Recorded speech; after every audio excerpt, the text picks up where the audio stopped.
Okay, let's make this one.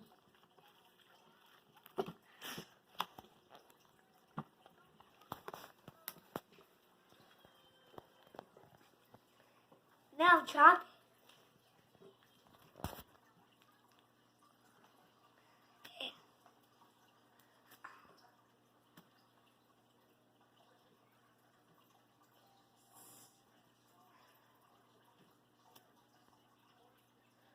And now let's put it all together all again.